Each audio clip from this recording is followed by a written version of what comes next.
रात को जब आप जमीन की ईस्ट वाली साइड पर आसमान की तरफ देखोगे तो आपको स्क्यूटम कॉन्स्टेलेशन दिखाई देगी। कुछ टाइम पहले जब ऑस्ट्रेलिया की टीम रात के आसमान में पुल्सार और न्यूट्रॉन स्टार से निकलने वाले रेडियो सिग्नल्स को डिटेक्ट कर रही थी तो अचानक उनको स्क्यूटम कॉन्स्टेलेशन में एक ऐसा पूरी तरह सिग्नल आता हुआ दिखाई दिया जो किसी भी ऑब्जेक्ट से मैच नहीं कर रहा था। सबसे अजीब बात ये थी कि ये सिग्नल लगातार 5 मिनट तक आता और फिर गायब होकर ठीक 22 मिनट के बाद वापस आ जाता। जब इसे मजीद स्टडी किया गया तो साइंसदान को पता चला कि ये सिग्नल पिछले 35 सालों से हमें लगातार मिल रहा है, लेकिन साइंसदानों को आज तक उसके बारे में पता ही नहीं चल सका। हर बार कंप्यूटर की स्क्रीन पर एक ही मैसेज आता कि मैच नॉट फाउंड। अब सवाल ये आता है कि क्या खला में मौजूद एलियंस हमें अपनी लोकेशन बताने की कोशिश कर रहे हैं, क्योंकि लगातार पिछले 35 सालों से एक ही सिग्नल का हर 22 मिनट के बाद रिसीव होना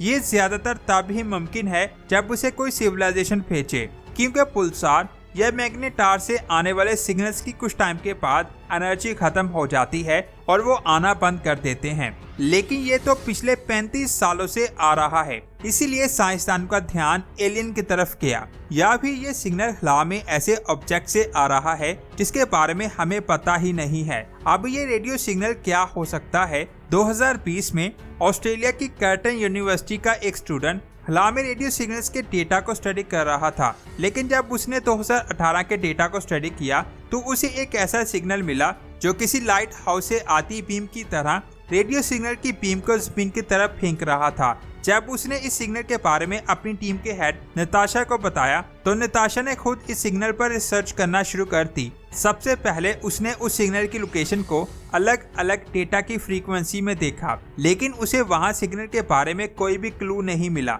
लेकिन उसकी नजर रेडियो डेटा में छुपे एक पैटर्न पर गई। उसने देखा कि सिग्नल हर 18 मिनट बाद बार बार रिपीट हो रहा है। प्रॉब्लम तब आई जब उसने उस सिग्नल को डिटेल से स्टडी करने की कोशिश की तो 3 महीनों के बाद ही वो सिग्नल अचानक गायब हो गया, जिसे देखकर वो और उसकी टीम और ज्यादा हैरान हो गई। अब सब ये सोच रहे थे कि आखिर वो ऑब्जेक्ट क्या हो सकता है जिससे ये सिग्नल आ रहा था। इसी चीज का जवाब फाइंड करने के लिए उन्होंने पूरे साउथर्न हेमिस्फीयर को दोबारा से स्टडी किया ताकि उनको इस सिग्नल के बारे में एक क्लू मिल जाए। लेकिन कई महीनों की स्टडी के बाद उसे एक भी क्लू नहीं मिला, जिसकी वजह से वो इस प्रोजेक्ट को बंद करने वाली ही थी कि उसे एक ऐसा सिग्नल मिला जो 18 तो नहीं लेकिन 22 मिनट के बाद आ रहा था, और ये सिग्नल स्क्यूटम कॉन्स्टेलेशन से आ रहा था जिसका नाम रखा गया J1839-10। अब यहाँ ये सवाल आता है कि क्या इस सिग्नल का ताल्लुक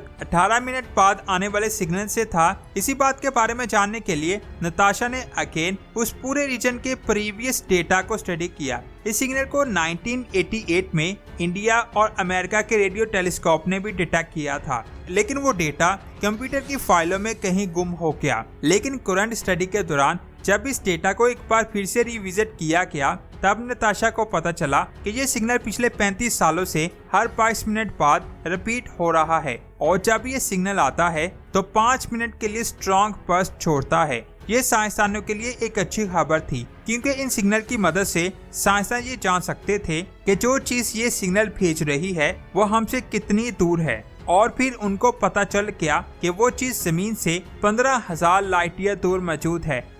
अब सिर्फ ये चीज जानना रह गई थी कि आखिर वो चीज क्या है जिससे ये सिग्नल आ रहा है।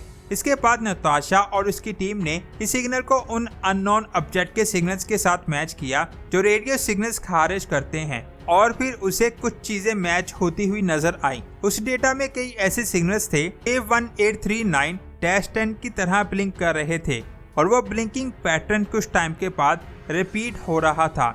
और जब उन्होंने इन सिग्नल्स के सोर्स को स्टडी किया तो उनको पता चला कि ये सारे सिग्नल न्यूट्रॉन स्टार की अनोखी कैटेगरी पुल्सार से आ रहे थे। असल में कुछ न्यूट्रॉन स्टार्स का मास बहुत ज्यादा होता है, तो ग्रेविटी की वजह से उनका मैटर अपने अंदर ही कोलैप्स होना शुरू हो जाता है। इससे वो स्टार कंप्रेस हो जाते हैं और इनका साइज और ज्यादा छोटा हो जाता है, और फिर ये स्टार बहुत तेजी के साथ घूमने लगते हैं, और ऐसे बहुत तेज घूमने वाले स्टार्स को साइंसदान पुल्सार कहते हैं। ये स्टार न्यूट्रॉन स्टार की निस्बत ज्यादा डेंस होते हैं और इसी डेंस एनवायरनमेंट की वजह से पुल्सार में मौजूद न्यूट्रॉन्स, इलेक्ट्रॉन्स और पॉजिट्रॉन्स में डिके हो जाते हैं, जिसके बाद वो इसकी सरफेस पर तेजी के साथ घूमने लगते हैं। जब ये इलेक्ट्रॉन्स चार्ज होते हैं तो मैग्नेटिक फील्ड के पास आते ही वो एक्सेलरेट हो जाते हैं और इस दौरान वो अपनी एनर्जी रेडियो वेव्स की सूरत में पुल्सार से बाहर फेंकते हैं। और जब पुल्सार अपने एक्सिस पर गोल घूमते हैं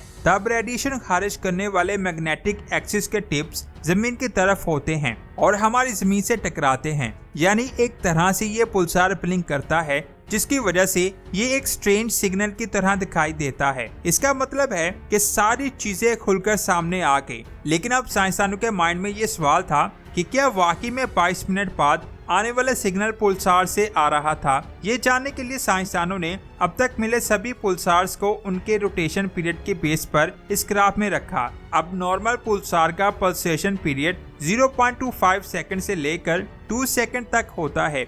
इसीलिए सब पुल्सार इस रीजन में आते हैं, लेकिन लगातार रोटेट होने की वजह से पुल्सार की एनर्जी खत्म हो जाती है। एनर्जी कम होने की वजह से उनकी रोटेशन स्पीड भी कम हो जाती है और अगर रोटेशन स्पीड कम हुई तो उनका पुल्सेशन पीरियड बढ़ जाएगा और इस सूरत में पुल्सार इस रीजन में आगे बढ़ेंगे, जिसे डेथ वैली का नाम दिया गया। यानी डेथ वैली तक आते आते पुल्सार की लाइफ खत्म होने लगती है और इस रीजन में पुल्सार की रोटेशन इतनी कम हो जाती है कि वो कुछ ही मकदार में रेडियो सिग्नल्स को खारिज कर पाते हैं। और जब पुल्सार इस डेथ लाइन को क्रॉस करते हैं तो उनका रोटेशन पीरियड इस हद तक स्लो हो जाता है कि अब वो रेडियो वेव्स को खारिज ही नहीं कर पाते।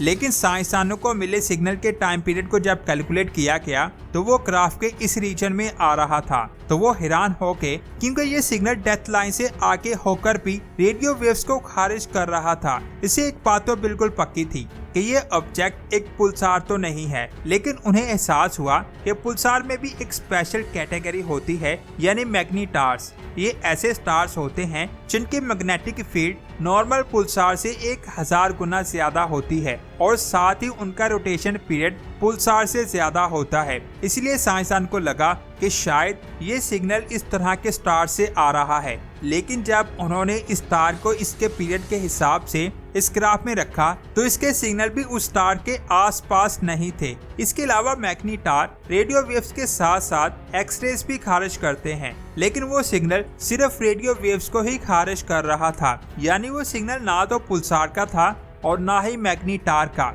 ये सिग्नल कायनात में मौजूद किसी भी ऑब्जेक्ट के सिग्नल से मैच नहीं कर रहा था, जिसकी वजह से ये सिग्नल आज भी एक मिस्ट्री बना हुआ है। साइंसदान का कहना है कायनात में मौजूद कोई सिविलाइजेशन भेज रही है और हमारे पास वो टेक्नोलॉजी नहीं है जिससे हम इसके सोर्स का पता लगा पाएं। आपको क्या लगता है ये सिग्नल किस चीज से आ रहा है? नीचे कमेंट करके जरूर बताएं और ये भी बताएं कि आज की ये शानदार वीडियो आपको कैसी लगी। अगर अच्छी लगी तो इसे लाइक करने के साथ साथ अपने फ्रेंड्स और फैमिली मेंबर्स के साथ लाजमी शेयर करें और हमारे चैनल स्पेस वर्ल्ड को सब्सक्राइब करके बेल आइकन को प्रेस करें। मिलते हैं एक और शानदार वीडियो में। अपना बहुत सारा ख्याल रखें। अल्लाह हाफिज।